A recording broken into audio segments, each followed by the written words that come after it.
नमस्कार दोस्तों, आपका एक बार फिर स्वागत है मेरे YouTube चैनल फसाने अजायब में।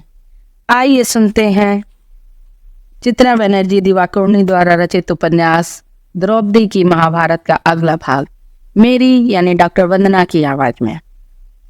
ध्री ने कहा, मैं तुम्हें यह बात कृष्ण की इच्छा के विरुद्ध जाकर बता रहा हूँ। वह मुझे यह बात क्यों नहीं बताना चाहते? तुम्हें शीघ्र ही पता लग जाएगा। अब सुनो। यह कथा हस्तिनापुर में हो रही एक महान प्रतियोगिता से आरंभ होती है, जहां द्रोण ने यह निश्चय किया कि जो राजकुमार वयस्क हो चुके हैं उन्हें अपना युद्ध कौशल दिखाने का अवसर मिले। रंगभूमि प्रत्याशा से झंकृत है। कुलीन तथा सामान्य नगरवासी सभी राजकुमारों की दक्षता देखने को उत्सुक हैं। आखिरकार उन्हीं में से एक उनका राजा बनेगा। पहले ही कई गुट बन गए हैं। कुछ लोग दुर्योधन का नाम ले रहे हैं क्योंकि वह जोशीला, साहसी और त्रुटियों के प्रति उदार है। आज भी उसने प्रतियोगिता में प्रवेश करते समय उसने भीड़ में इतनी स्वर्ण मुद्राएं उछाली कि उसकी मुद्राओं की थैली खाली हो गई। परंतु अन्य लोग यह प्रार्थना कर रहे हैं कि सर्वोच्च पुरस्कार 5 पांडवों में से किसी एक को मिले। उन पिताहीन बालकों का पालन पोषण उनके तात श्री ने, जो सिर्फ उनका हितैषी होने का दिखावा करते हैं, दरबार से मिलने वाले अनुषंगी लाभ के आधार पर किया था। ऐसा प्रतीत होता है कि देवता उतने बधिर नहीं होते जितना हम उन्हें पारंपरिक रूप से ऐसा मानकर दोष देते हैं। देखो, जैसे यहाँ अंत में अर्जुन का नाम सर्वोच्च प्रतियोगी के रूप में उभर कर आ रहा है, उसने हवा में अग्नि बाण चलाकर फिर उन्हें वर्षा बाणों से बुझाया। उसने भीड़ पर सर्प बाण छोड़े हैं और उनके लोगों तक पहुंचने से पहले ही उन्हें गरुड़ बाण चलाकर धरती पर से उठा लिया है। उसकी निद्रा बाणों ने लोगों को स्वप्न जगत में पहुंचा दिया है। पास बाणों से उसने लोगों के हाथ पैर बांध दिए हैं। उसने अपने सम्मोहन बाणों से लोगों के समक्ष ऐसे भयानक दैत्य उत्पन्न कर दिए कि उन्हें देखकर भय से लोग दुबक गए हैं। गौरवान्वित महसूस करते हुए उसके गुरु ने बताया कि ये तो कुछ छोटे मोटे अस्त्र हैं जिन्हें अभी अर्जुन ने चलाना सीखा है। अन्य अस्त्र शस्त्र अत्यंत शक्तिशाली और पवित्र हैं तथा उनका आह्वान सिर्फ गंभीर युद्ध के समय ही किया जाता है। जैसे ही अर्जुन के तातश्री और नेत्रहीन राजा बहुत धीरे, जैसा कि कुछ लोगों ने देखा, उठकर उसे पुरस्कार की माला पहनाने के लिए आगे बढ़ते हैं, स्वर्ण कवच धारण किए हुए एक अज्ञात युवक रंगभूमि में उतरता है। वह प्रतियोगिता में भाग लेने की अनुमति मांगता है और फिर अत्यंत दक्षता के साथ अर्जुन द्वारा सिखाए गए सभी कारनामों की पुनरावृत्ति कर देता है। उपस्थित भीड़ आश्चर्य से मौन है, फिर प्रसन्नता से चिल्लाने लगती है, जिसमें दुर्योधन का स्वर सबसे ऊंचा होता है। वह युवक हाथ जोड़कर आकाश की ओर देखता है और सूर्य को नमस्कार करता है। वह विनम्रता से झुककर लोगों को धन्यवाद देता है। उसके बाद वह राजसी ढंग से अर्जुन को युद्ध के लिए ललकारता है। वह सुझाव देता है कि दोनों में से जो जीते वही सर्वविजेता माना जाए। इस महान दृश्य को देखकर प्रजा ताली बजाती है। राजमंडप में राजा के साथ बैठे 3 वृद्ध पुरुष, पितामह भीष्म, द्रोणाचार्य तथा कुलगुरु कृपाचार्य, एक दूसरे को व्याकुल भाव से देखते हैं। यह एक अप्रत्याशित खतरा है, ऐसा जोखिम जो वह अर्जुन को नहीं लेने देना चाहते, क्योंकि उनकी अनुभवी दृष्टि में यह स्पष्ट है कि वह अज्ञात युवक अर्जुन, जिसकी प्रतिष्ठा वे आज स्थापित करना चाहते हैं, के समान या शायद उससे भी श्रेष्ठ है। भीष्म पूछते हैं, क्या तुम इस युवक को जानते हो? कृपाचार्य सिर हिलाकर मना कर देते हैं, किंतु द्रोण चुप हैं और उनके मुख पर विचारशील होने के लक्षण दिख रहे हैं। वह धीरे से कुछ कहते हैं। नेत्रहीन राजा अपना राजदंड उठाकर कहता है कि युद्ध आरंभ किया जाए, किंतु कृपाचार्य तुरंत उठ खड़े होते हैं। वह कहते हैं, इससे पहले कुछ नियमों का पालन करना आवश्यक है। भाग लेने के लिए प्रतिभागियों के कुल का पता होना चाहिए, क्योंकि एकल युद्ध के लिए एक राजकुमार ही दूसरे राजकुमार को चुनौती दे सकता है। हम सभी को अर्जुन के कुल का पता है। हे साहसी अपरिचित, कृपया अपना नाम बताओ और यह भी कि तुम किस राजवंश के वंशज हो। अपरिचित युवक का चेहरा लाल हो जाता है। वह कहता है, मेरा नाम कर्ण है। उसके बाद वह बहुत धीरे से बोलता है कि मेरा संबंध किसी राज परिवार से नहीं है। कृपाचार्य कोमल स्वर में कहते हैं, तो फिर तुम इस राज प्रतियोगिता के नियमों के अनुसार राजकुमार अर्जुन के साथ युद्ध नहीं कर सकते? यदि इससे वह विजेता महसूस करता है तो कोई इस बात पर ध्यान नहीं देता। उसने बहुत पहले ही ऐसे मनोभावों को छिपाना सीख लिया है। रुको, दुर्योधन ने अपमान से चिल्लाकर कहा, निश्चय ही यह युवक महान योद्धा है। मैं आपको इस पुराने नियम के बहाने से उसका इस प्रकार अपमान नहीं करने दूंगा। नायक तो नायक होता है, उसकी जाति कुछ भी हो, प्रतिभा सदैव जन्म से अधिक महत्वपूर्ण होती है। नगरवासी इन विचारों से सहमति व्यक्त करते हैं और उल्लासपूर्वक प्रसन्न होते हैं। दुर्योधन आगे कहता है, यदि फिर भी आप इस बात पर जोर देते हैं कि अर्जुन से युद्ध करने के लिए कर्ण का राजा होना अनिवार्य है, तो मैं अपनी विरासत इसके साथ बांट लेता हूँ। वह पवित्र जल मंगवाता है और कर्ण के सिर पर छिड़क देता है। लोगों के अभिनंदन के बीच वह कहता है, राजा कर्ण, मैं तुम्हें अंग देश का शासक और अपना मित्र घोषित करता हूँ। कर्ण उत्साहपूर्वक दुर्योधन को आलिंगनबद्ध कर लेता है। वह कहता है, मैं तुम्हारी यह उदारता कभी नहीं भूलूंगा। तुमने मेरे सम्मान की रक्षा की है। पृथ्वी भले ही विखंडित हो जाए कि तो मैं कभी तुम्हारा साथ नहीं छोड़ूंगा। इसी क्षण से तुम्हारे मित्र मेरे मित्र हैं और तुम्हारे शत्रु मेरे शत्रु हैं। उपस्थित लोग प्रशंसा पूर्वक शोर करते हैं। वे एक दूसरे को कहते हैं कि नायकों को इसी प्रकार का व्यवहार करना चाहिए। तीनों वृद्ध पुरुष एक दूसरे को चिंता भरी दृष्टि से देखते हैं। यह उनकी योजना अनुसार नहीं हो रहा था। नवोदित कर्ण ने अर्जुन को पराजित किए बिना ही लोकप्रियता प्राप्त कर ली है और दुर्योधन को शक्तिशाली सहयोगी मिल गया है। अब दो धनुर्धर युद्ध में भीषण रूप से दक्ष रंगभूमि में एक दूसरे के समक्ष खड़े हैं। कौन जाने इस प्रतियोगिता का परिणाम क्या होगा। महल की स्त्रियों के लिए बनाए गए मंडप में थोड़ा शोरगुल हो रहा है। रानियों में से एक बेहोश हो गई है, शायद गर्मी से, शायद तनाव से। क्या यह नेत्रहीन राजा की पत्नी गांधारी है? क्या यह कुंती है जो अपने पुत्र को दी गई इस चुनौती से व्यथित हो गई है?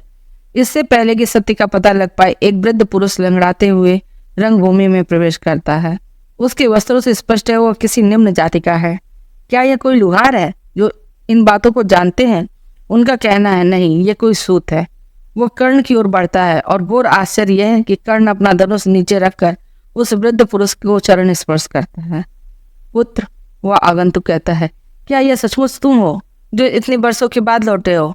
परंतु तुम यहाँ इन कुलीन राजकुमारों के मध्य क्या कर रहे हो? तुम्हारे सिर पर यह मुकुट क्यों रखा है? असीमित विनम्रता के साथ कर्ण उस वृद्ध पुरुष का हाथ पकड़कर उसे समझाता हुआ एक ओर ले जाता है। भीड़ आश्चर्य से मौन है। उसके बाद पांडवों के खेमे में फुसफुसाहट और शोर होने लगता है। सूतपुत्र, आवाजें होने लगती हैं। सूतपुत्र, मंडप से भीम की तिरस्कारपूर्ण आवाज गूंजती है।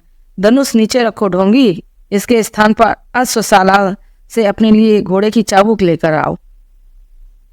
कर्ण का हाथ अपने धनुष पर कसने लगता है। वह चिल्लाता है, अर्जुन, परंतु अर्जुन पहले ही अपनी पीठ मोड़कर वहां से लौट रहा है। कर्ण उसे पीछे से घूर रहा है।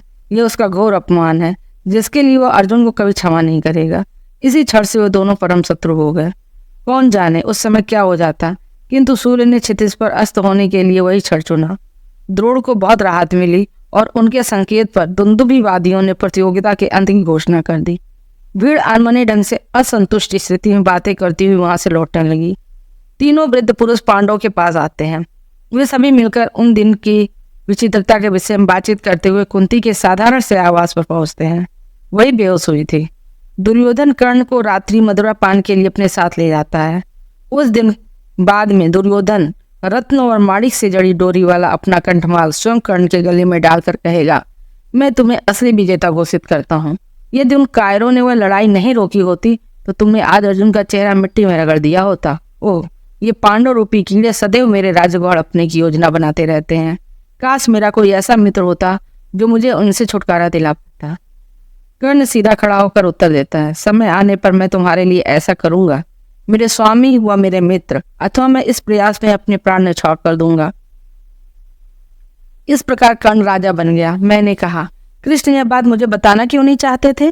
ध्रुव ने कहा, उन्हें लगा कि यह सुनकर तुम कर्ण के प्रति अत्यंत दयालु हो जाओगी और यह खतरनाक हो सकता है। खतरनाक कैसे?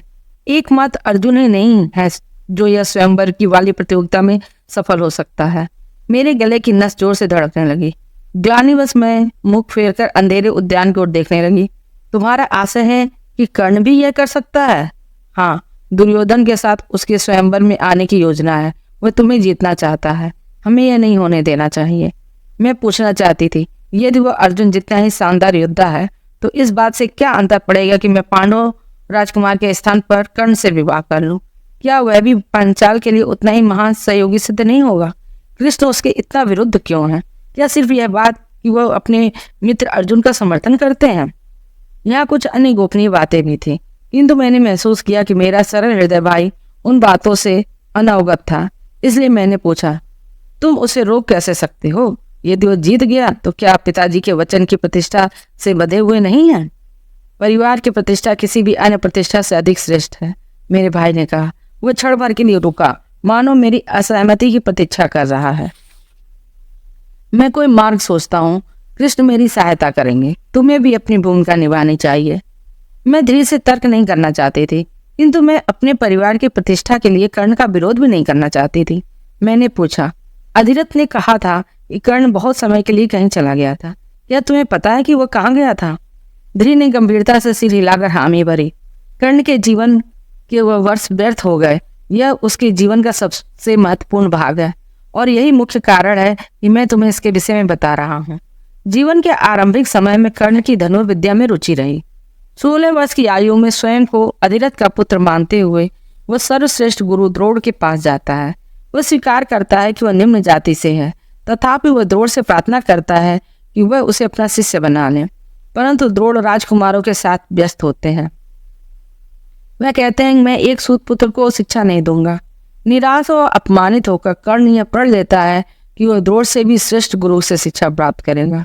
वह नगर छोड़कर पहाड़ों में चला जाता है और अंत में अथक परिश्रम अपने भाग्य से, हालांकि यह अनिश्चित है कि भाग्य अच्छा है या बुरा, वह परशुराम के आश्रम में पहुंच जाता है।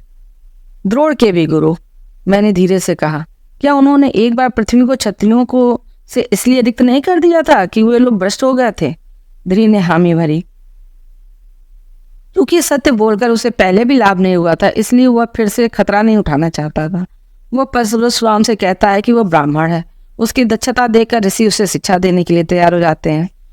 कुछ ही समय में कर्ण उनका सर्वप्रिय शिष्य बन जाता है और परशुराम उसे ब्रह्मास्त्र, ऐसा अस्त्र जिसका सामना कोई नहीं कर सकता, का प्रयोग करना सिखाते हैं।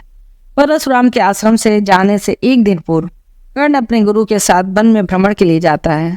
थक जाने पर जब परशुराम एक वृक्ष के नीचे आराम करना चाहते हैं तो कर्ण उनका सिर अपनी गोद में रख लेता है। जब ऋषि निद्रा में होते हैं तो एक पहाड़ू बिच्छू अपने छिद्र से बाहर आकर कर्ण को जांघ पर काट लेता है, जिससे कर्ण के शरीर से रक्त बहने लगता है। कर्ण को भयंकर पीड़ा होती है, किंतु वो अपने गुरु की निद्रा में व्याधान नहीं डालना चाहता। वह बिना हिले बैठा रहता है, किंतु रक्त उसके घाव से रिसता हुआ परशुराम के चेहरे पर टपक जाता है, जिससे उनकी निद्रा टूट जाती है। क्रोध में आकर परशुराम अपने सर्वप्रिय शिष्य को श्राप दे डालते हैं। आश्चर्य के कारण मुझे टोकना पड़ा, परंतु क्यों? ध्री ने कहा, परशुराम को लगा कि एक ब्राह्मण चुपचाप इतनी पीड़ा सहन नहीं कर सकता। ऐसा करना किसी क्षत्रिय के लिए संभव है। उन्होंने कर्ण पर धोखा देने का आरोप लगाया। यद्यप कर्ण ने उन्हें बताया कि वह क्षत्रिय न होकर सूत पुत्र है, परशुराम ने उसे क्षमा नहीं किया। उन्होंने कहा, जिस प्रकार तुमने मेरे साथ छल किया है, उसी प्रकार तुम्हारा मस्तिष्क भी तुम्हारे साथ छल करेगा। जिस क्षण तुम्हें ब्रह्मास्त्र की सबसे अधिक आवश्यकता होगी, तुम उसके आह्वान का मंत्र भूल जाओगे। तुम्हारे अंत समय में मुझसे प्राप्त किया हुआ ज्ञान तुम्हारे किसी काम नहीं आएगा। मुझे बहुत बुरा लगा। परशुराम के लिए कर्ण के इतने वर्षों के समर्पण का कोई महत्व नहीं है। जिस गुरु प्रेम के लिए उसने बिच्छू के दंश की पीड़ा को सहन किया, उसका क्या? क्या वह थोड़ी सी क्षमा के योग्य भी नहीं था? ओह क्षमा, ध्री ने कहा, यह तो अत्यंत दुर्लभ गुण है जिससे महान लोग भी वंचित रह जाते हैं। क्या हमारा अपना अस्तित्व इस बात का प्रमाण नहीं है? अपने हृदय में निर्धारित लक्ष्य को प्राप्त करने के लिए उसे खो देने के कारण कर्ण निराश होकर दोबारा पहाड़ों का रुख करता है। रात्रि का समय है। एक गांव से बाहर वन में आराम करते हुए वो देखता है कि एक पशु उसकी ओर आ रहा है। परेशान होकर वह उस स्वर को सुनकर बाढ़ चला देता है। मरते हुए पशु की चित्कार सुनकर उसे महसूस होता है कि उसने पशुओं में सर्वाधिक पवित्र किसी गाय की हत्या कर दी है। मैंने आंखें बंद कर ली। मैं उसकी कथा और अधिक नहीं सुनना चाहती थी।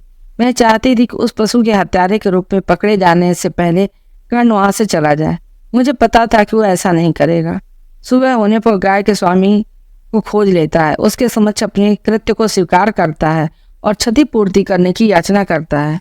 परंतु क्रोधित ब्राह्मण कहता है, तुमने मेरी गाय की हत्या की है जबकि वह निस्सहाय थी।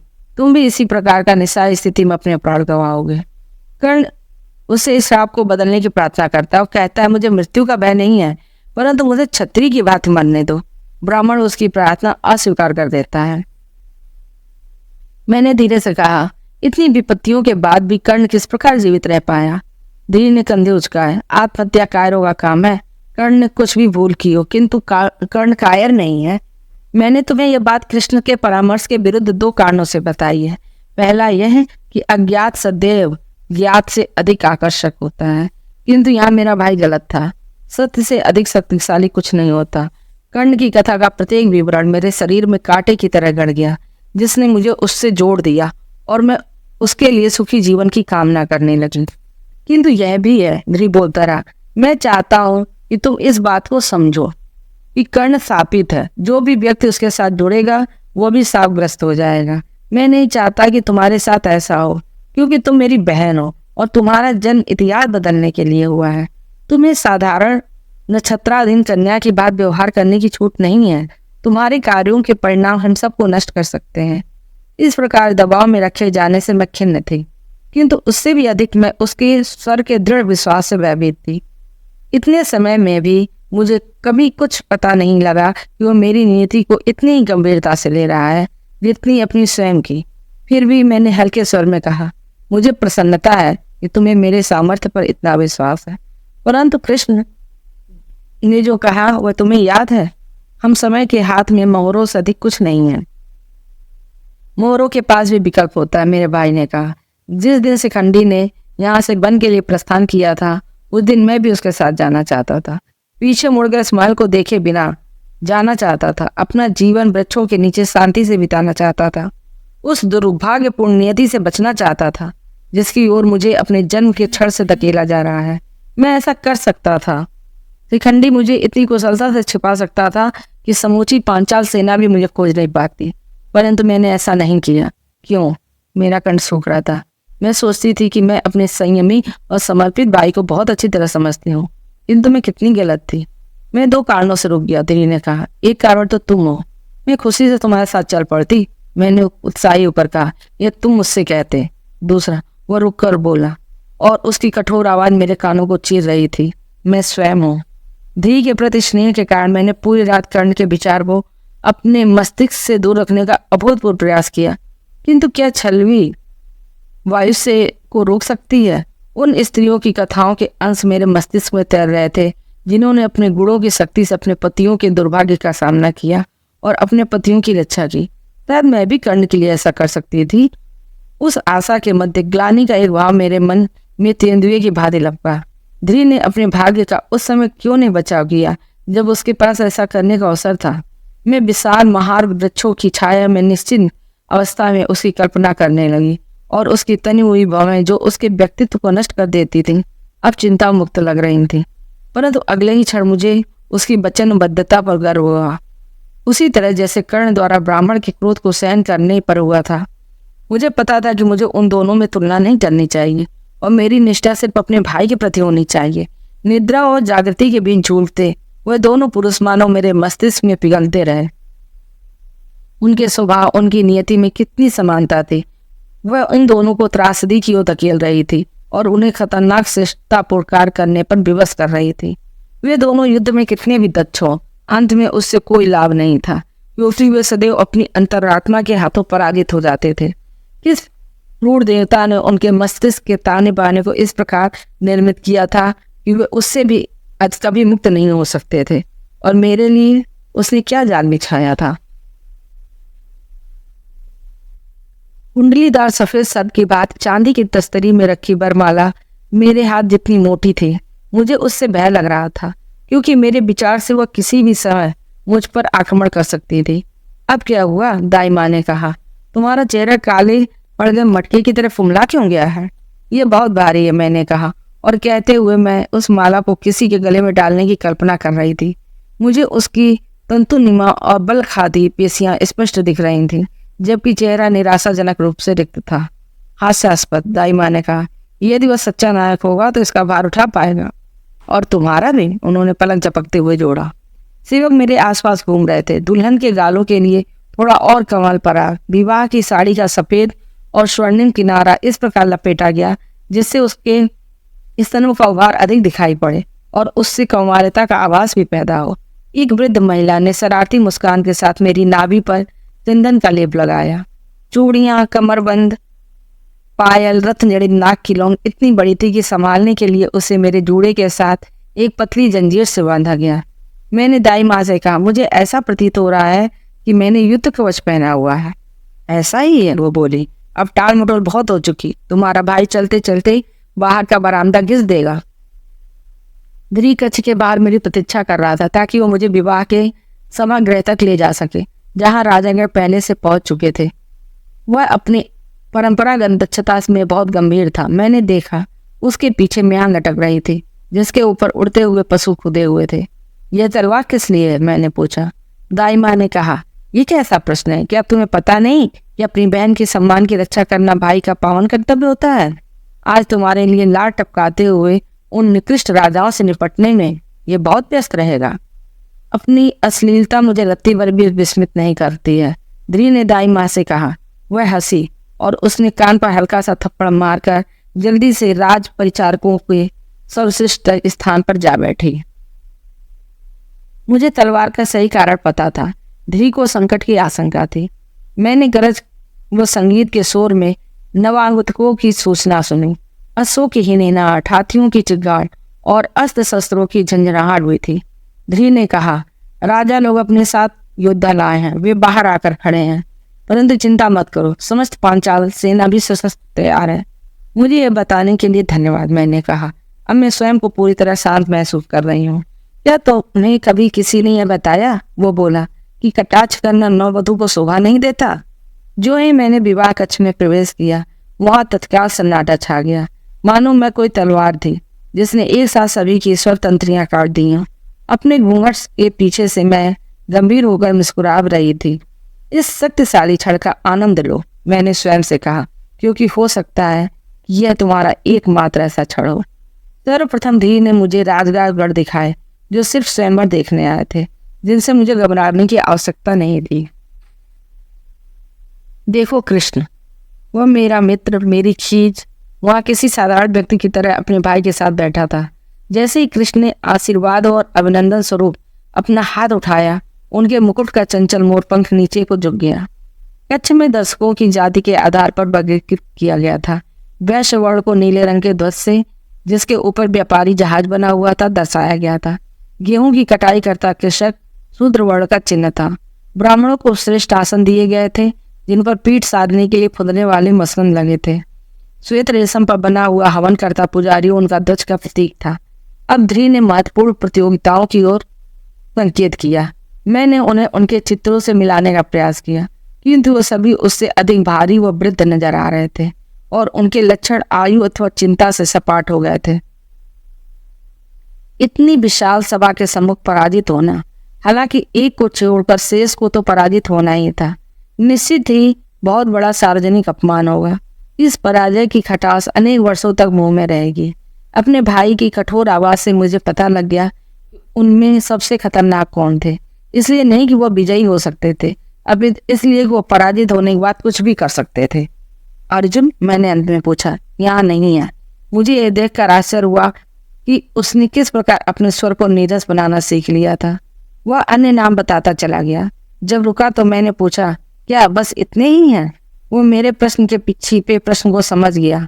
उसकी आंखें उसकी अरुचि को अभिव्यक्त कर रही थी। कर्ण आया है।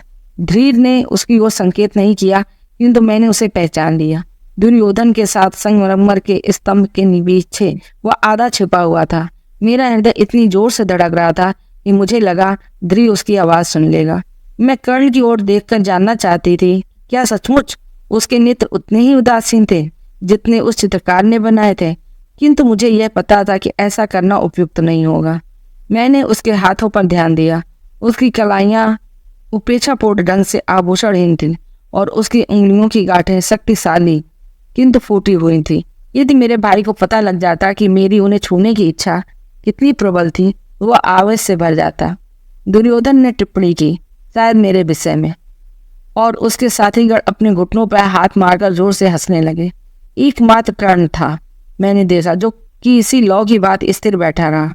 उसके होठ के हल्के तिरछेपन से उसकी असहमति व्यक्त हो गई, किंतु दुर्योधन को शांत करने के लिए पर्याप्त थी। ध्री मुझे मंच पर बुला रहा था और उसका स्वर इतना तीखा था कि मेरे अनुचर भी आश्चर्यचकित हो गए। मैं वहां चली गई, किंतु इस दौरान मेरे भीतर निष्ठा व इच्छा के बीच द्वंद्व चल रहा था। यदि अर्जुन यहाँ नहीं है तो ध्रुव और कृष्ण को क्या अधिकार है कि मुझे कर्ण को नापसंद करने के लिए बातें करें।